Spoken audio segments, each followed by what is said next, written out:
In the early 1850s, the then Secretary of the United States Navy, one James Cochrane Dobbin, found himself in a bit of a bind. US interests were expanding overseas, as was the US merchant fleet, whilst at the same time war clouds were gathering over Europe, clouds that would shortly lead to the Crimean War. Major war in Europe and a need to protect American interests was something that the US Navy had experienced before. But in his report, Dobbin pointed out that whilst ostensibly consisting of 70 ships, the fleet was actually closer to 40 vessels that might be made operational, and most of those would need at least 3 months of work. And in terms of the latest technology, steamships, they had very few, and all of them were small. Currently, he concluded, the US Navy couldn't even field enough warships to guard its own coast, let alone secure US interests overseas. Amidst a general call for replacement of older ships and expansion of the Navy generally, he therefore included a proposal to build 6 first-class steam frigates. A bold move, considering that recent US experience trying to build steam-powered warships had not gone well, to put it mildly. Nonetheless, after months batting around Congress, the seizure of a US merchant ship in Cuba motivated politicians long enough to pass a bill authorising the ships on the 31st of March 1854. Wanting fast, powerful oceanic warships, but also wanting them quickly, the already cut and seasoning frames for Congress-class sailing frigates were taken in hand. The lines of the rebuilt USS Franklin were adopted. The two designs were merged, and the result, a long frigate hull, some 80 foot longer than the original Congress pattern, began to take shape. 6 ships had been authorised, carrying the names Merrimack, Wabash, Roanoke, Niagara, Minnesota, and Colorado, all named after rivers. Compared to the original 6 frigates, these ships were massive, nominally pierced for 60 guns as opposed to Constitution's 44, and carrying these across 2 decks, making them double-banked frigates in the nomenclature of the time. They were also just over twice the tonnage of the older ships. The guns themselves were also to be far more powerful, which, as it turned out, would actually reduce their overall numbers compared to the number of gun ports the ships actually had.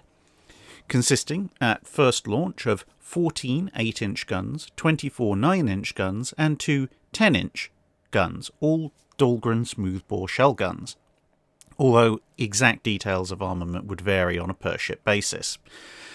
Machinery would of course be auxiliary, along with 500 tons of coal, and fitting all of this mass into a ship that wasn't even using specifically designed frames would be a problem. So the designer, Lenthal, attempted to address this by also including iron diagonal bracing to stiffen what was otherwise a wooden structure.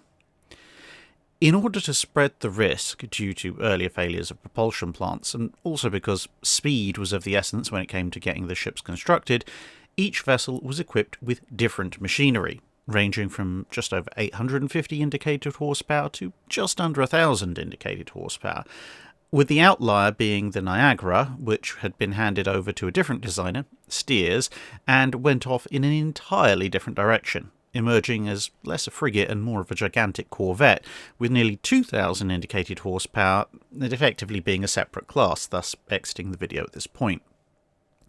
The remaining 5 ships would also turn out to be slightly different in length to each other, but all ships were laid down in 1854, launching in 1855, and commissioning in late 1856 and early 1857, with the exception of the Colorado, which was about half a year slower than the rest of her sisters.